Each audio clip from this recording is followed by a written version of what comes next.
பார்த்தான் செம்பிய சோழ மன்னன் பயங்கர சந்தோஷம். சந்தோஷம்னா பயங்கரமான சந்தோஷம். ஆமா, அண்ணனும் தங்கையுமாக வந்து பிறந்திருக்கிறார். ஆஹா, மறந்துடக்கூடாது. ஆமா, அண்ணனும் தங்கையும். ஆமா, அப்படி பிறந்த குழந்தைகளுக்கு ஒரே ஆரவாரமாக இருக்கிறது. ஆமா இல்லையா?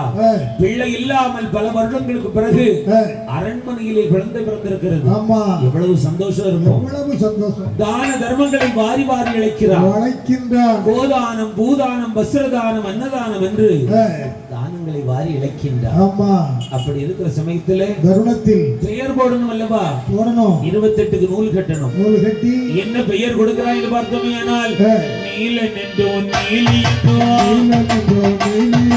அழகு பெயர் தான் கொடுத்தான். நீலனென்றோ நீலியோ அழகு பெயர் தான் கொடுத்தான்.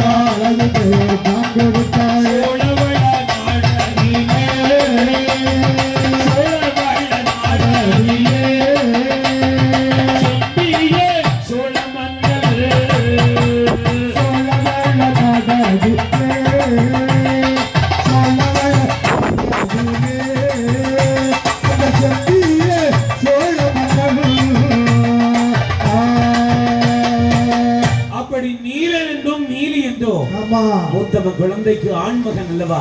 ஒரு ஆண் குழந்தை, ஒரு பெண் குழந்தை. நீலன் என்றும் நீலி தேவி என்றோ நீலராஜன் நீலி தேவி என்று பெயர் நாமம் சூட்டிக்கொண்டு அப்படி வளர்த்து வருகிறார்கள். நாட்கள் ஓடுகின்றது. பார்த்தான் செம்பிய சோழ மன்னன். சாதாரணமா குழந்தைக்கு பிறந்தா நமது வீட்டுல ஜாதகம் எழுதுவோம். பிறந்த ஜாதக பராபரனை எழுதுவோம்.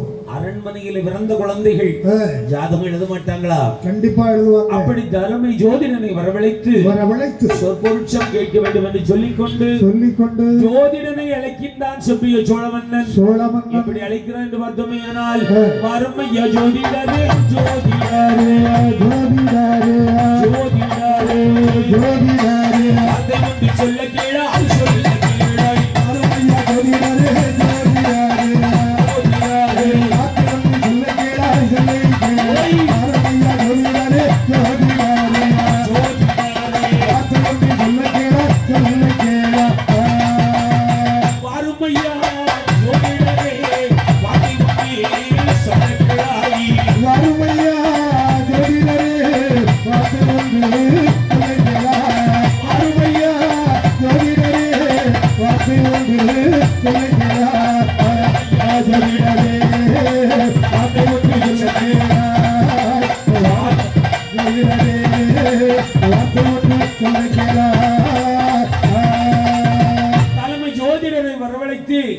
சொற்பொருட்சத்தை கேட்க வேண்டும் என்று செம்பிய சோழ மன்னன் அப்படி அழைத்து கேட்டபோது பார்த்தா தலைமை ஜோதிடர் அப்படி குழந்தைகளுடைய ஜாதக பராபலன் எழுத வேண்டும் என்று ஜோவி குலுக்கி போட்டு பார்க்கிற போது ஒண்ணு கூட நிமரவில்லை. ஆமா, எல்லாமே கமந்து விழுந்துட்டு. எப்படி ரூம்ல பார்த்தோம்ல, இப்படி சோவிய கையில வச்சு குலுக்கி இப்படி போடக்கூடிய சமயத்துல ஒரு சோவியாவது நிமரணும் இல்லையா? ஆமா, அப்படியே கமந்து கிடக்கு. அப்படி பார்த்தார். அதையா கமந்து கிடக்கு. ஜோதிடன் பார்க்கிறார். உடனே முகமானது இருள்கின்றது.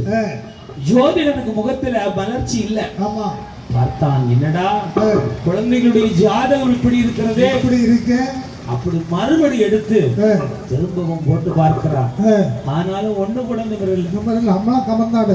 ஆமா, அப்படி பார்க்கின்ற சமயத்தில் ஜோதிடனுடைய முகமானது அப்படியே மாறியது. பார்த்தான் செம்பிய சோழ மன்னன். ஐயா ஜோதிடரே, ஏதுவாக இருந்தாலும் எனக்கு குறைக்க வேண்டும். மறையாமல் உள்ளதை உள்ளபடி சொல்ல வேண்டும் என்று ஜோதிடனுக்கு செம்பிய சோழ மன்னன் சொன்ன உடனே, ஐயா செம்பிய சோழ மன்னா சொல்லுவதை கேட்க வேண்டும். இந்த குழந்தைகள் நாட்டை ஆள போவதில்லை, காடாள பிறந்த மக்கள், அழிவாக்க பிறந்த மக்கள்.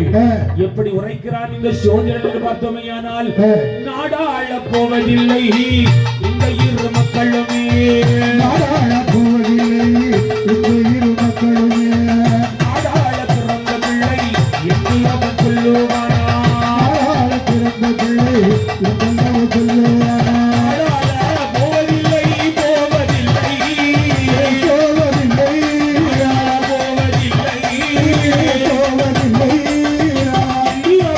சொல்லுவானா